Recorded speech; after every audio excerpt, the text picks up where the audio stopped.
Álvaro Uribe Vélez, político y abogado colombiano, presidente de la República de Colombia en el año 2002 y reelegido en el 2006.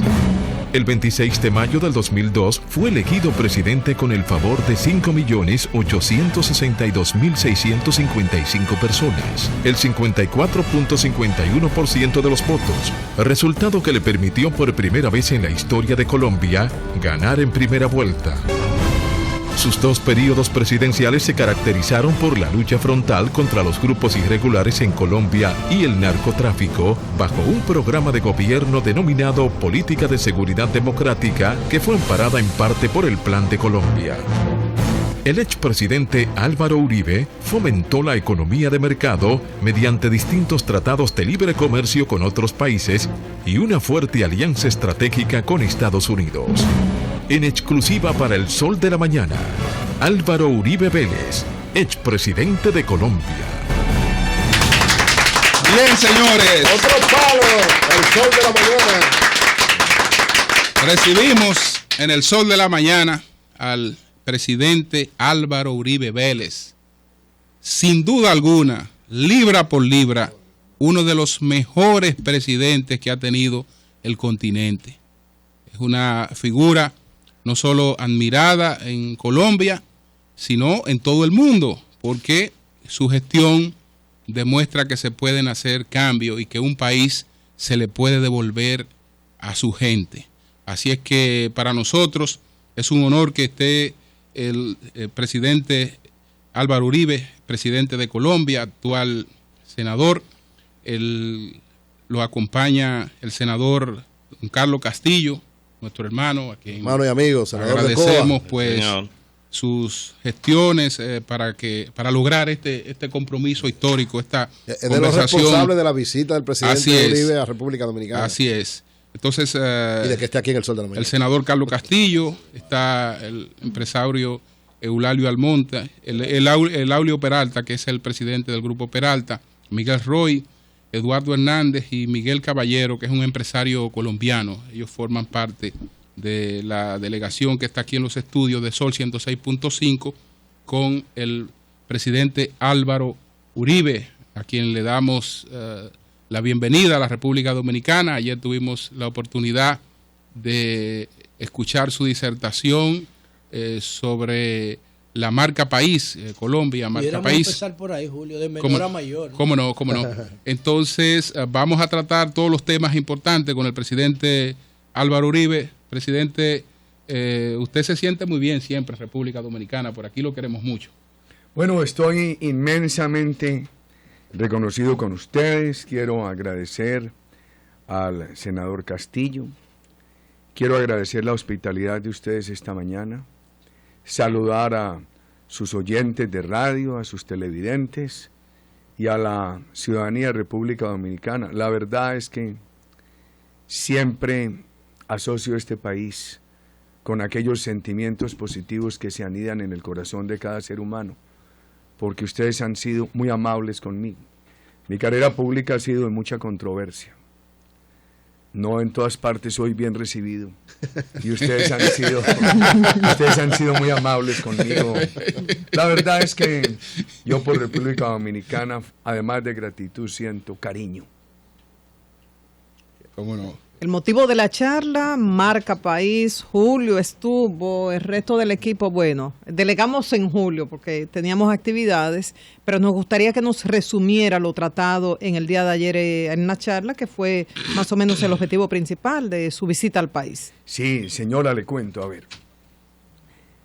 Cuando me invitan a mí a narrar la experiencia de Colombia en materia de marca país, les digo, en 2002, cuando empieza nuestro gobierno, Colombia tenía problemas de reputación.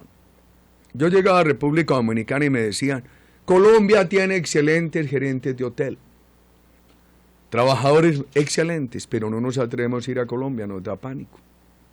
Me decían en Estados Unidos, aquí hay unos médicos colombianos sobresalientes en el Mar General Hospital. Me decían en Europa, aquí hay unos colombianos excelentes, pero todos decían, no nos atrevemos a ir a Colombia, no queremos invertir, nos da pánico. Y los analistas decían que Colombia era un estado fallido. Eso me llevó a mí a decir, no es el momento de construir marca país. Hay que producir primero unos hechos que den credibilidad. Porque me decían, mire, gástese un dinero en un video para promover a Colombia. Dije, ¿para qué? Para que enseguida digan que ese video va en contra de los hechos. Perderíamos credibilidad. Por eso empezamos a construir marca país en el 2005. Había pasado esos años anteriores, desde el 2002, y cuando ya había avances en seguridad, en política social, en el tema de inversión, empezamos a producir marca país y salió aquello que se llamó Colombia es Pasión. Y aquello que ustedes seguramente algunos vieron en televisión que terminaba diciendo... El riesgo es que no te puedas ir o no te quieras ir. El riesgo es que te quieras quedar. Sí. Pero eso generaba credibilidad en ese momento porque ya no iba en contra de los hechos. Estaba soportado ya en evidencias. Entonces nosotros tuvimos que construir mejoramiento de la reputación antes de lanzar marca país.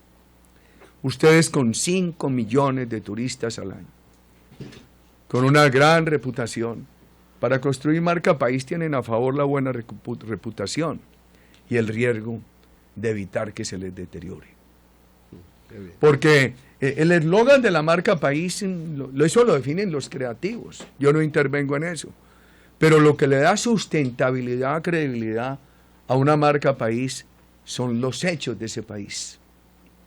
Entonces, si usted tiene una marca país en Colombia y llega un turista a Cartagena y ve que es lo contrario, pierde credibilidad. Hace mala propaganda. Claro. Revierte. Si usted tiene una marca país y llega el turista a Bogotá y encuentra que la realidad está ajustada a esa marca país, se aumenta la credibilidad. ¿Decía usted que República Dominicana había servido de modelo para promover el turismo en Colombia? Por supuesto. Lo que ustedes hicieron con esos estímulos tributarios, a mí me inspiró mucho para producir una ley que daba 30 años de exención tributaria a los nuevos hoteles o a las inversiones en remodelación de hoteles viejos. Estímulos tributarios que habían inspirado, entre otros países, ustedes en República Dominicana. Entonces nosotros, para promover el turismo, tratamos 2 temas: promoción de la inversión hotelera y seguridad. Sí. Presidente, usted transformó a Colombia, pero ¿qué ocurre? Y es un tema que aquí nuestro colega José La Luz lo ha tratado mucho, de manera persistente. A nosotros se nos vende a diario una Colombia distinta. La Colombia que usted encontró es una Colombia que ahora existe en las narconovelas y en una serie de cuestiones donde se enseñan las prácticas diarias del sicariato, etcétera. Ahora que la sociedad dominicana está padeciendo este problema, ayer acaban de matar a un corresponsal, la semana pasada mataron a un regidor, un concejal y actos de sicariato. Ahora que la sociedad dominicana está padeciendo esta cuestión de sicariato, ¿usted tiene alguna recomendación en función de la experiencia que usted vivió en esa Colombia, que es la que la están proyectando a nosotros ahora a través de las narconovelas? Bueno, le hablaría sobre Colombia. Yo las narconovelas no las veo. Ajá. ¿No las ve? No. Ni estimula que las vean. Ni estimulo que las vean. Ahora uno tiene una concepción democrática. Entonces uno no se atreve a proponer censuras. Pero regulaciones sí. Pues. Pero estoy tampoco. Estoy en desacuerdo con ellas. Entre otras cosas porque yo tuve experiencias funestas. ¿Por efecto de las narconovelas? No. Cuando está Colombia en toda esa violencia, pues no les voy a contar sino un caso. Quien era mi compañero al Senado, era un hombre muy joven en esa época, de menos de 30 años. Una bomba de Pablo Escobar asesinó a su esposa, a su hijito, y destrozó a su niña. Cuando yo era gobernador de mi departamento, tuve muchos atentados. Muchos compañeros de la universidad, del colegio, se dejaron tentar por el narcotráfico. Terminaron en la cárcel o asesinados y muy jóvenes. Entonces es una tragedia Y yo creo que si uno discute con los productores de las telenovelas, dicen que ellos hacen pedagogía para que eso no se propague. Pero otros dicen que es una manera de hacer publicidad para que eso sí se propague. ¿Y usted qué piensa? Yo pienso que cuando se muestra el éxito del criminal y no el éxito del Estado, eso le da mal ejemplo a los jóvenes. Es una de mis diferencias con el actual gobierno, en su oferta de impunidad a criminales, que eso da mal ejemplo. Ahí aparece un triunfo del crimen sobre la sociedad. Y eso invita a muchos jóvenes, a que entren en el crimen. Colombia lo vivió, tengan en cuenta esto. En los años en los cuales en Colombia había indulgencia frente al crimen, muchos jóvenes abandonaron la universidad y entraron a las bandas de narcotráfico en busca de dinero y de poder criminal. La indulgencia, la impunidad frente al crimen genera mal ejemplo. Por eso yo discuto mucho este tema de esas narconovelas. No me atrevo por mí. Yo soy un combatiente de principios democráticos. Entonces no soy amigo de la censura, pero sí expreso mi desacuerdo con esas narconovelas y no las veo. Melton. Presidente Álvaro Uribe de Colombia. Primero, usted va a estar varios días en República Dominicana. Es primero, antes de la pregunta. No, me voy mañana. Va a celebrar su cumpleaños pasado mañana ya. Sí, 62 años cumple, que celebrar el viernes. Yo me da que lo íbamos a celebrar aquí con usted. Ya que celebrar. 4 Mire, de julio. Yo he tenido la fortuna de venir muchas veces a República Dominicana y la desfortuna de venir solamente de trabajo por pocas horas. Y el país tan bello y no lo he podido disfrutar. Carlos, no veo la hora de venir con mi señora, mis hijos y mis nietecitos a estar unos días de vacaciones en este país tan bello, con una ciudadanía tan hospitalaria. Pero felicidades anticipadas por sus 62 años, el próximo 4 de julio. Hombre, si usted le va oraciones, pídale a Dios que me dé energías y luces. Él es cristiano. Las batallas que me esperan son grandes. Que Dios le dé mucha energía. Ahora, yo soy un sobreviviente de tanto atentado y por eso cada día le tengo que dar gracias a Dios. Amén, que me haya prolongado la vida. Melton. Don Álvaro. Muchas bendiciones. Esta pregunta se remonta a la historia del 1 de marzo del 2008, cuando usted ordenó la incursión de insurgentes hacia un territorio como Colombia, como Ecuador, que provocó la rotura de las relaciones con Colombia, donde murió Raúl Reyes y 17 guerrilleros. ¿Qué le indujo a la violación de ese territorio como si nosotros lo hiciéramos con Haití? Primero, son 2 hechos relacionados, sí, o 3 hechos. El secuestro de Ingrid Betancourt y muchos colombianos. Sí. El control de ese secuestro por Raúl Reyes desde la selva ecuatoriana. Y la liberación de Ingrid Betancourt el 2 de julio de 2008. Hoy es 2 de julio. Ah, mira, hoy sí. Mira, hoy. 8 años 8 años. de Claro. ese acontecimiento. Sí. Claro. Entonces, cuando a mí me eligen presidente de Colombia, me dicen, y me dicen en Francia, porque Ingrid Betancourt era ciudadana colombo-francesa, usted tiene que cambiar de discurso, me lo dijo el presidente Chirac. Y había muchas personas que me decían en el mundo criminal, una cosa y la otra. Usted tiene que facilitar la liberación de Ingrid Betancourt. Y yo les dije, mire, esos acuerdos con el terrorismo, le entrego presos, me entrega secuestrados, para nada han servido. Lo que han hecho es estimular más secuestro, porque un día liberan 10 secuestrados y a la semana siguiente se llevan otros 20 y los secuestran. Entonces yo resistí entre 2002 y 2008, 6 años, una gran crítica internacional porque no cedía a las pretensiones del terrorismo. Primer ejemplo, resistencia. Segundo, hoy escribí en Twitter. Nosotros abatimos al secuestrador de Ingrid Betancourt en la selva ecuatoriana, nunca contra Ecuador. Yo por eso dije, mire, le ofrezco perdón a Ecuador y siempre lo repito, nunca contra Ecuador. que el problema era que había un terrorista colombiano con un grupo de terroristas de ese grupo de la FARC violando la soberanía ecuatoriana, con alguna aceptación en niveles institucionales de allá, y desde allá violaba el derecho de los colombianos, secuestrándolos. Eso genera un gran problema diplomático. Yo lo asumí. A mí me dijeron, eche al comandante de la Fuerza Aérea, se resuelve el problema. Yo no lo puedo echar. Yo fui el responsable de la acción. Yo no puedo perder la confianza de las Fuerzas Armadas.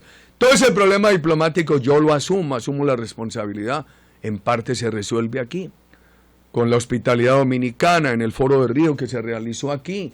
Y yo me vine la noche anterior, madrugué y me fui a correr por ese malecón tan bello que ustedes tienen. Y ahí, mientras corría, hay como 10 kilómetros, pensaba cómo proceder ese día. Y entonces se dio ese debate, ayudó mucho el presidente Fernández a superar dificultades. Y 2 meses después, gracias a que habíamos abatido a ese terrorista, pudimos liberar a Ingrid. La operación Jaque. Claro, pero entonces, pero mire, un conflicto con la Cruz Roja por la misma operación Jaque también, por utilizar los símbolos de la Cruz Roja en el rescate. La operación Jaque fue un éxito. ¿Se le debe a quién? Al ejército colombiano. ¿Por qué se puede desatar? Porque se había abatido a Raúl Reyes. Raúl Reyes era el que controlaba el secuestro. Abatido él, la inteligencia del ejército colombiano penetra la FARC. Se produce la operación Jaque, sin disparar un solo disparo. ¿Qué hice yo? Asumir mi responsabilidad ex ante. Dije, si fracasa, yo soy el responsable. Una vez se cumplió y se dio el éxito, así como yo había dicho que sería el responsable del fracaso, y como había asumido el problema diplomático que se generó con el abatimiento de Reyes, cuando se da el éxito, el rescate de Ingrid, delego ese éxito en las Fuerzas Armadas y en quien era el ministro, el actual presidente de Colombia. Me preguntan al mediodía, rescatada Ingrid, señor presidente, ¿usted va a ir a recibirle? No, vayan ustedes, lo necesitamos por su éxito político, señor ministro, en el futuro. ¿Y quién era el ministro? Juan Manuel. Juan Manuel Suárez. Su amigo Juan Manuel Suárez. Me han preguntado muchos estudiantes de universidades. Me han dicho, con la fantasía de los jóvenes, me han dicho, oiga, ¿y usted por qué no fue a recibirla? Y le hubiera dado la vuelta al mundo la foto suya recibiendo a Ingrid. Sí le hubiera dado la vuelta al mundo, pero no habría tenido yo la autoridad moral para decir hoy, los líderes tienen que delegar el éxito. Así es.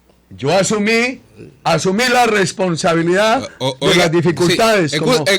Lalu, por favor, tú que tienes la mayor cuenta de Twitter, los líderes tienen que delegar el éxito, dice Álvaro Uribe, por favor. Bueno, ese titular, tíramelo por ahí. Asumir las dificultades y los fracasos. Y asumir las dificultades y los fracasos. También.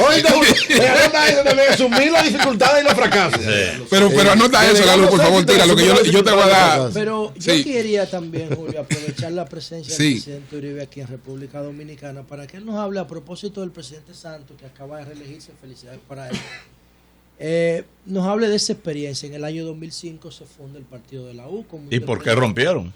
Por eso, como un desprendimiento del Partido Liberal, pero el Partido de la U, aunque dice de la unidad, todo el mundo sabe que el Partido de Uribe. Por eso lo pusieron, ¿no? Por eso lo... que se llama Pero ¿qué pasa? Que de repente el presidente Santos... Y elegimos al presidente Santos. Sí, era una especie de delfín suyo. Hubo que inclusive caricaturizar su voz. ¿Cómo le parece? Hasta eso hicieron. Nosotros le dimos mucho seguimiento porque en la República Dominicana le damos... Yo les parecía el mejor, y mis políticas las mejores mientras lo elegimos. Después cambiaron todo. Pero de repente, entonces usted tiene que formar una nueva agrupación política para coger... El Centro Democrático. Sí. Esa experiencia, ¿usted se siente como traicionado por Santos? ¿Cómo la valora? Cuando uno ha sido firme, hay verbos que uno no conjuga, porque no los ha practicado, como el verbo traicionar. Ay, Dios mío. Uno... Otra frase, Julio. Otra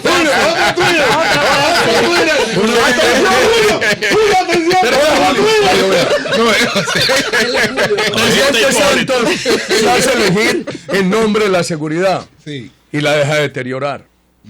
Y hoy no le importa la seguridad, que dice que va en contra de la paz, cuando la seguridad es el gran camino de la paz, como lo mostró Colombia en aquellos años. Pero está negociando con la guerrilla. No, y Mocus dijo que había que votar por Vamos Santos por parte para que todos sigamos. Okay, pero mire el tema. Okay. Yo quiero, ante la comunidad dominicana, hacer la siguiente diferencia. Una cosa eran las insurgencias latinoamericanas contra dictaduras, que de suyo la palabra insurgencia y la palabra conflicto eran en alguna forma palabras utilizadas para legitimar esos movimientos. Pero Colombia ha tenido la democracia más extensa del continente. El pueblo mexicano se ufana de que tuvo apenas 12 años de interrupción democrática en el siglo pasado. Colombia, 4. Una democracia respetable, extensa, afectada por un narcoterrorismo. Entonces yo creo que ahí no se puede hablar de insurgencia. Allí hemos tenido un ataque sistemático terrorista al Estado de Derecho. Santos aceptaba eso cuando era candidato, y aceptaba que eran terroristas. Llegó a la presidencia y los convirtió en actores políticos. Los puso en el mismo nivel de las Fuerzas Armadas, jurídicamente. Desmotivó las Fuerzas Armadas. Se erosiona la política de seguridad. Ayer, mientras en Cartagena estaban Tony Blair, Bill Clinton, el presidente Cardoso, el presidente Lagos, 3 departamentos de Colombia estaban paralizados por la guerrilla, que eso ya no se veía en mi gobierno. La guerrilla volaba unas torres de comunicaciones en el sur del país y en la frontera con Ecuador hacía derramar el petróleo de muchos carrotanques porque los dueños no le habían pagado extorsión. En lo corrido del año ayer se completaron 52 atentados terroristas contra la infraestructura de hidrocarburos. Y eso va afectando ya la inversión. Y sin inversión se afectan los recursos para la política social. Entonces, todo eso me va llevando a mí a decir, presidente Santos, a usted lo elegimos para lo contrario. Pero el pueblo lo votó otra vez, el pueblo lo eligió otra vez. Porque parece que hay un enfoque distinto de la paz entre ustedes y el gobierno del presidente Santos. No, aquí hubo varios elementos. El candidato nuestro ganó la primera vuelta. Hay dificultades de campaña.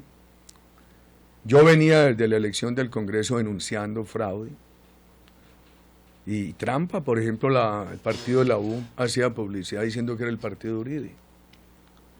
Una publicidad engañosa, es contraria a la ley, para no hablar sino de eso.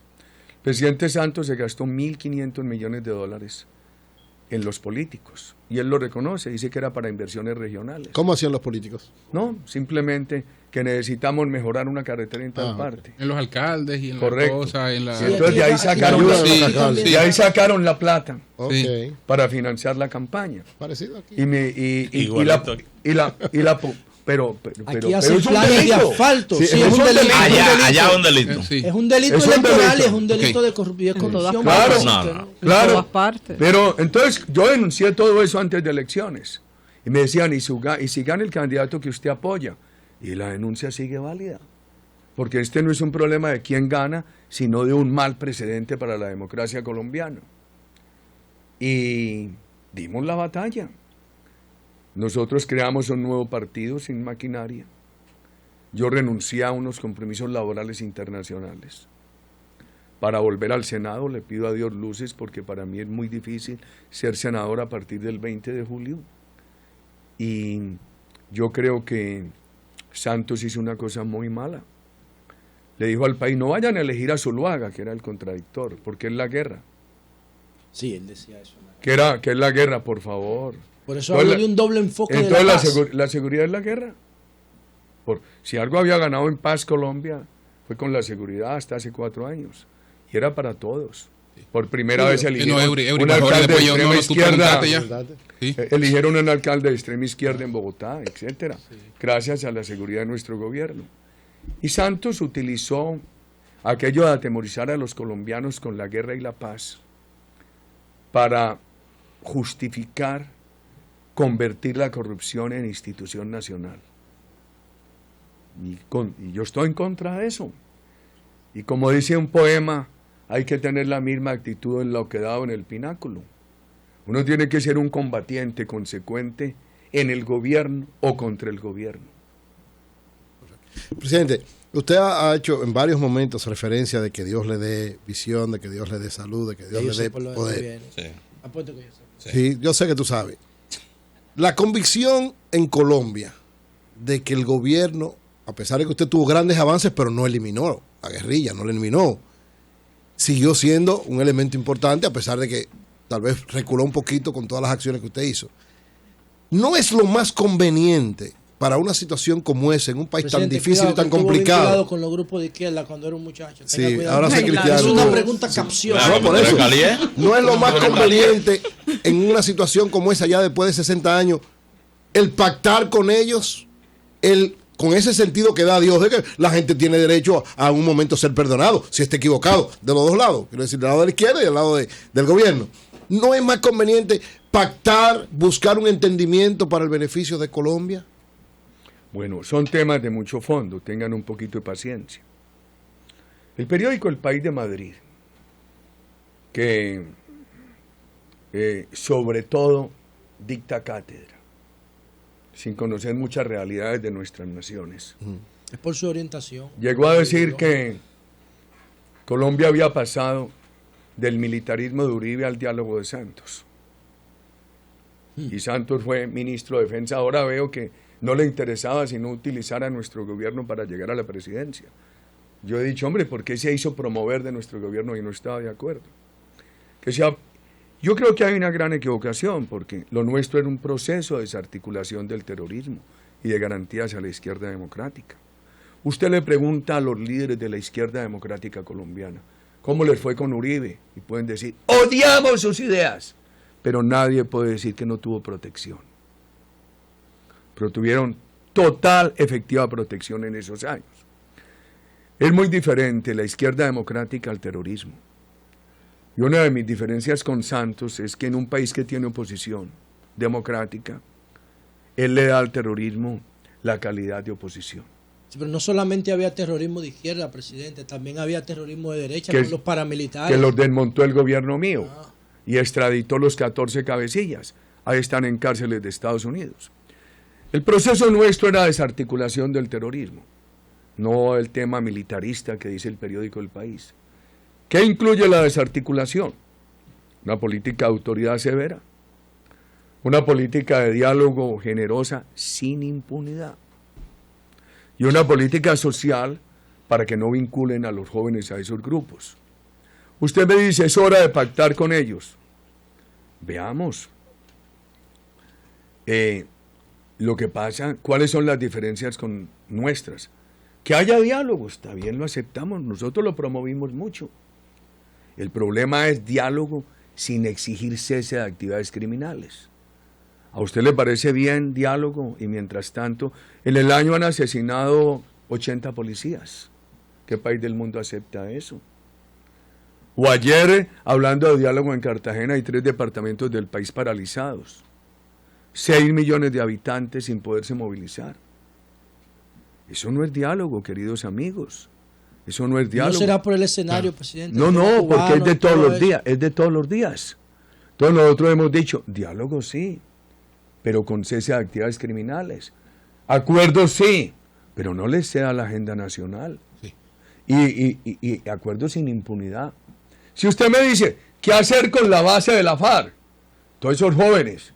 Yo digo que los que portaron uniforme allá, utilizaron armas, y que se dice que no están incursos en delitos atroces, denles indulto, amnistía, reinsértelos a la vida civil. Nosotros lo hicimos con 18.000 guerrilleros y con 35.000 paramilitares, pero los cabecillas, los responsables de crímenes atroces, usted me dice, ya que se invoca a Dios, que haya un acuerdo con ellos. Hombre, sin impunidad. Hace pocos días yo publiqué en Twitter 2 fotos, una de aquellas que han circulado en la historia desde la Segunda Guerra Mundial, de los campos de concentración de Hitler, otra de los secuestrados colombianos de la FARC tras alambradas en la selva amazónica. Igualitos, igualitos. Yo hago una pregunta, ¿entonces impunidad a los responsables de esos delitos? Si la FARC es el mayor cartel de cocaína del mundo, ¿cuál es la diferencia entre la FARC y Pablo Escobar? El mayor cartel, presidente. Claro. Eso no es mucho, ¿no? No, está dicho internacionalmente. Es el gran proveedor de cocaína de los carteles de México. El gran proveedor de los carteles de cocaína de México. Entonces, que haya reducción de penas si se someten a la ley, indemnizan a las víctimas, etcétera. La semana pasada una publicación que es uno de los grupos terroristas más ricos del mundo, que ha acumulado en promedio $1.000 millones por año. Yo no creo que la solución sea impunidad y traerlos al Congreso. Sí. Eso genera mal ejemplo. Claro. Presidente, mire, esta semana el presidente Barack Obama se ha quejado, pronunció un discurso diciendo que el país está paralizado y está paralizado por los republicanos y sobre todo por el dominio republicano en la Cámara de Representantes. Cuando uno observa el cuadro del próximo gobierno colombiano, ve que el presidente Santos ganó las elecciones, pero que usted va a tener una gran influencia y una influencia determinante en el Congreso. Entonces, cuando se advierte esa contradicción entre usted y el presidente Santos, que se reflejaría en una relación Congreso-Ejecutivo, ¿qué pueden esperar los colombianos y el mundo frente a los temas fundamentales? Que esos temas fundamentales van a estar caracterizados por estas diferencias, por estas condicionantes, que probablemente usted pues sea un freno para el gobierno del presidente Santos desde el Congreso. No tenemos la suficiente fuerza en el Congreso. Es más nuestra fuerza de opinión. La inmensa mayoría del pueblo colombiano dice paz sí, pero sin impunidad. Sí. Paz sí, pero sin afectar la seguridad. Eso es lo que nosotros vamos a seguir defendiendo. Nada distinto a lo que le hemos dicho al país. Ahora yo tendré que buscar un equilibrio entre lo que es la crítica y la proposición. Tengo que seguir. ¿Cómo oculto yo? ¿Cómo no critico los hechos de ayer, que ya se los narré a ustedes? Pero nosotros también tenemos que estar proponiendo permanentemente. Hay que hacer ese equilibrio. Y la verdad es que si el país simplemente firma la paz con estos tipos, dándoles impunidad y concediéndoles lo que no les debe conceder, eso puede afectar la confianza en Colombia. Puede haber mucha euforia en titulares de la prensa internacional. Pero mire, ayer llevaron a estos jefes de Estado a Cartagena que apoyara a Santos. Y mire lo que se da en el país, pero no fue por el momento. Se viene dando todos los días. Ayer se resaltó más noticiosamente por la coincidencia de esa visita. Ahora yo veo unos problemas. Por ejemplo, el mundo, ¿qué va a hacer el presidente Obama frente a Irak? Bueno. ¿Qué van a hacer con Siria? Y entonces, ¿por qué tienen tanto afán en que Colombia tenga un acuerdo concedente, un acuerdo claudicante con el terrorismo? Allí hay unas paradojas que uno no entiende de enfocar la política internacional. María, pero usted estaría dispuesto a sentarse en una mesa a discutir los problemas fundamentales con el presidente Santos. Él se quejaba hace un tiempo en una entrevista que usted ni siquiera le tomaba el teléfono, usted no le salía al teléfono. Son personales y que usted no va a la comisión, a la comisión de asesores de los expresidentes, que usted no ha vuelto a una reunión de los expresidentes, que son fundamentales, etcétera. Es decir, que usted ha tomado el asunto de manera personal, entiendo. No, lo que pasa es que cuando uno ya está viejo como yo, tiene el derecho de hablar con aquellos a quienes les crea. Yo me seguiré refiriendo a los problemas del país y a las soluciones. Y lo he hecho públicamente. Y entonces, nosotros, yo por ejemplo le propuse mucho al partido de la U y al propio gobierno. Yo fui inicialmente a la presidencia y recuerdo que algún día le dije, presidente, nosotros ya tenemos una ley de víctimas. ¿Por qué van a sacar una nueva donde usted está poniendo a los soldados y policías como victimarios en el mismo nivel del terrorismo? Recuerde que cuando usted era ministro eso se dijo que no se podía aceptar. Me contestó, ya cambié. Entonces, cuando uno está joven se vuelve muy paciente, muy insistente. cuando ya está maduro y viejo y este pelo es blanco, que ya el plátano maduro no vuelve a verde. Entonces, uno saca conclusiones rápidamente. Cuando le dice, la única respuesta es ya cambié, ¿qué más va a decir uno? ¿Qué más va a decir uno? Marilena. Señor Uribe, no, hay una diferencia que acabo de marcar, que es la diferencia de que yo nunca estuve de acuerdo, y Santos tampoco cuando era ministro, en que se pusiera en el mismo nivel de victimarios a los soldados y policías de Colombia con el terrorismo. Bueno. Cuando Santos era ministro se aceptó que la democracia colombiana no era una dictadura enfrentada por una insurgencia, sino un Estado de Derecho desafiado por un terrorismo. Santos cambió eso. Para él ya no son terroristas sino actores políticos.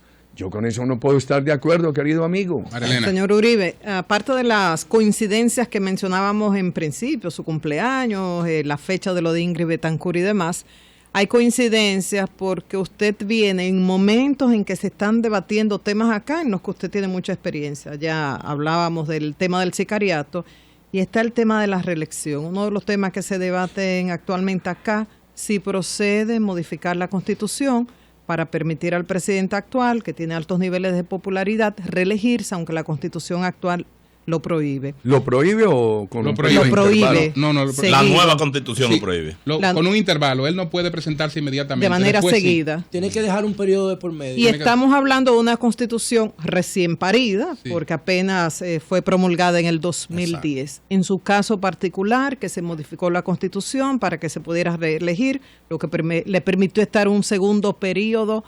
¿Qué nos puede recomendar a los dominicanos en torno a esto? Primero, de Colombia se ha difundido la fotografía, pero no el video. ¿Cómo así? Explíquenos eso. Explíquenos eso. Hasta el año 91 en Colombia se permitía la reelección.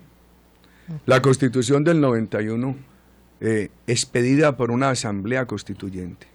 Cuando elegimos esa asamblea, no hacía parte de la reforma de la Constitución la prohibición de la reelección. Y la introdujeron por intereses políticos de coyuntura.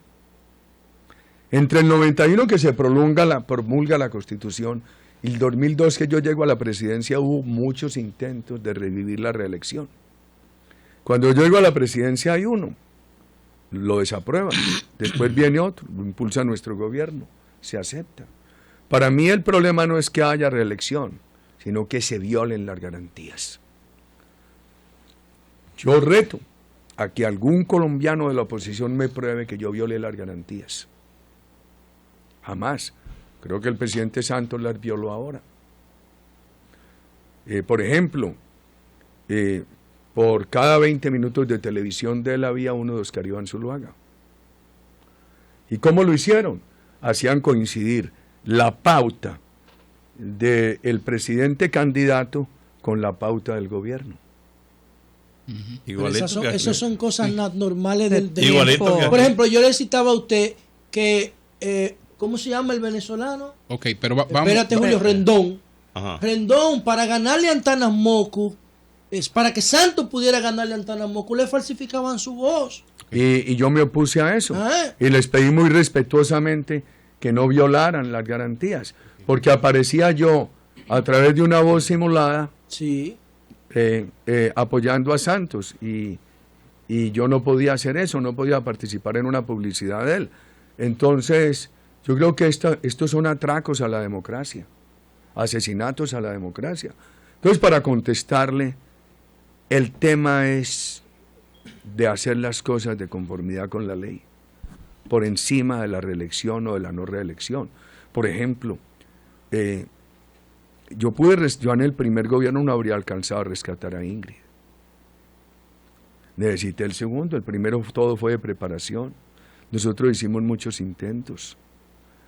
No habríamos podido abatir cabecillas de la FARC, las grandes políticas sociales, porque lo que se vende de mi gobierno es la política de seguridad. Lo que me dio apoyo a los colombianos fue el equilibrio con las políticas sociales y la inversión.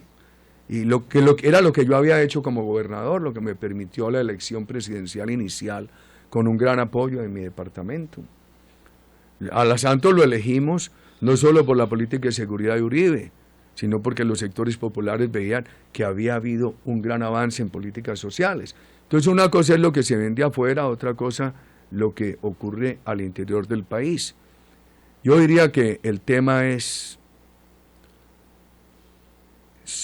en mi caso, la reelección en Colombia se necesitaba, pero hay que hacerla con transparencia. Yo no creo que sea transparente lo que se acaba de hacer, entregarle 1.500 millones de dólares a los políticos, además sin examen de prioridades.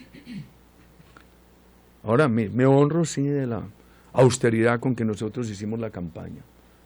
Yo creo que eso habrá que documentarlo, escribirlo, para que le quede a las nuevas generaciones. Melton.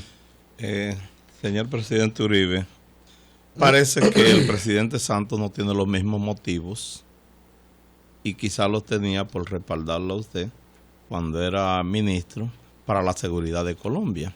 Y usted tendrá otros motivos para combatir las guerrillas, porque vemos un ejemplo en El Salvador, que hay ya 2 presidentes producto de esas conversaciones de paz que se hicieron con la guerrilla de El Salvador. O sea, que sí, los procesos de paz realmente generan democracia.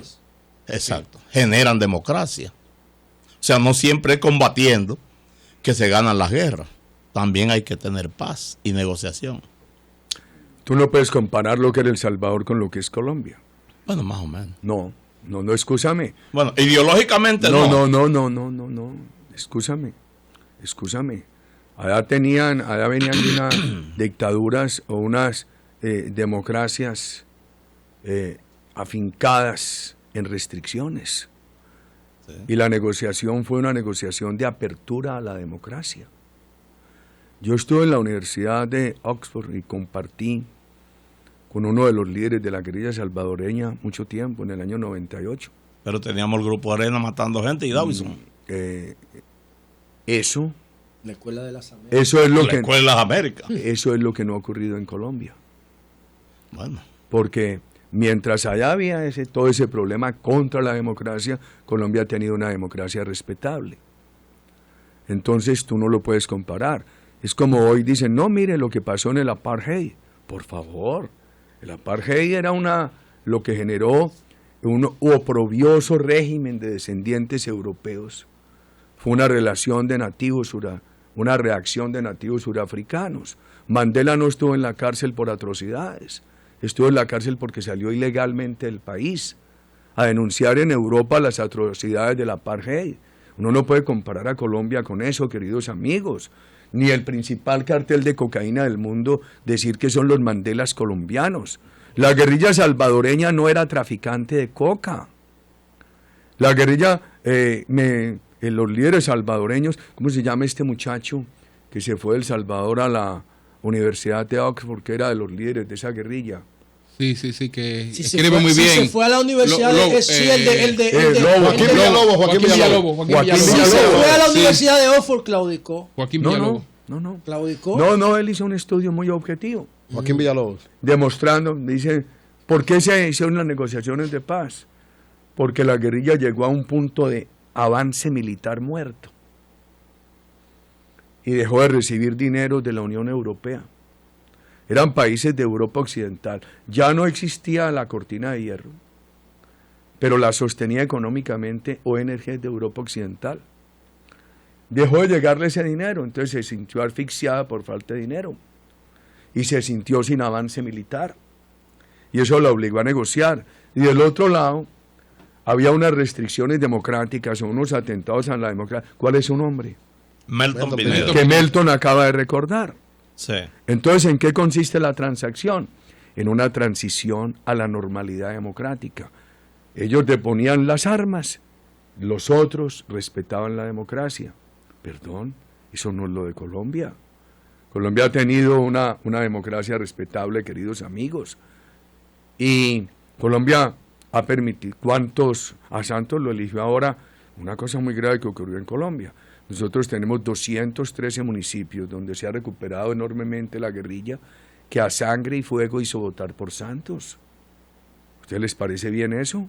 ¿Legitima eso un gobierno? O lo que pasó en el departamento del Atlántico, donde Santos en primera vuelta sacó 194.000 votos.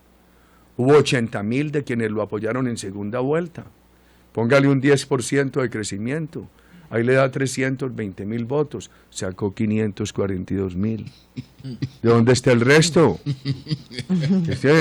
Yo estoy muy viejo para hacer denuncias al aire, queridos amigos. Bueno, José. Sí, a propósito de la marca País, ustedes tienen un café maravilloso, unas mujeres bellísimas, una música muy pegajosa, tienen todos esos valores que a nosotros nos encantan, tienen un clima súper agradable, pero también ustedes están a través del tema de las narconovelas exportando unos antivalores terribles, no el Estado, sino el fenómeno de medios de comunicación.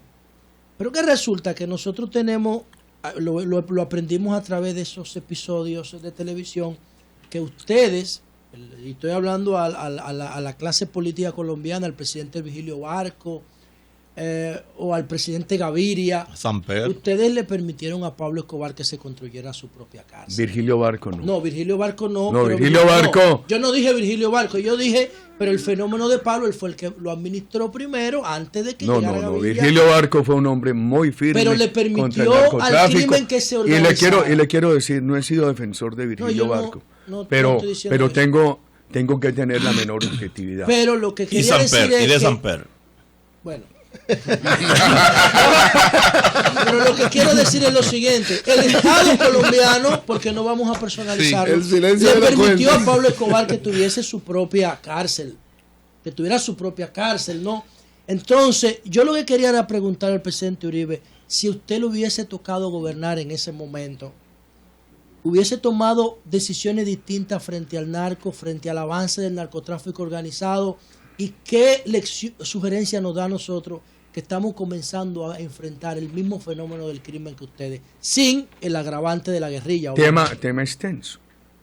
Primero yo enfrenté delincuentes de la estatura criminal de Pablo Escobar. Pregunte por Macaco o por Reyes. Yo soy un sobreviviente que llevo 17, 20 atentados en mi contra y soy sobreviviente por milagro de Dios. Segundo, yo acepto las normas de sometimiento a la justicia con los beneficios de reducción de penas. No obstante que en los países democráticos no debería haber delitos políticos, porque el delito político es una especie de atenuante en aquellos países donde la legislación describe el delito de opinión. No obstante que en Colombia no hay delitos de opinión ni de conciencia. Ya que hay delitos políticos con los cuales yo no estoy de acuerdo, aplíqueselos a quienes han estado en esos grupos que no responsables de crímenes atroces, pero no a los cabecillas. Si los cabecillas se someten a la justicia, denles beneficios de reducción de penas, pero no impunidad. Sometimiento a la justicia con reducción de penas, sí. Indulgencia, no. Es mi posición, querido amigo. Bueno, son las 9:32 minutos. Vamos a ahora, pero hay un segundo tema. Sí. Cuidado, les voy a narrar esta experiencia de Colombia, para que se tenga mucho cuidado con el narcotráfico. Cuando empieza el narcotráfico en Colombia, mucha gente dice, no, eso no tiene que ver con nosotros. Es una coca que pasa de Bolivia y Perú a Estados Unidos y a Europa por territorio colombiano, y aquí se queda una plata. Al tiempo, primero se dijo que no íbamos a ser productores, y después llegamos a tener 4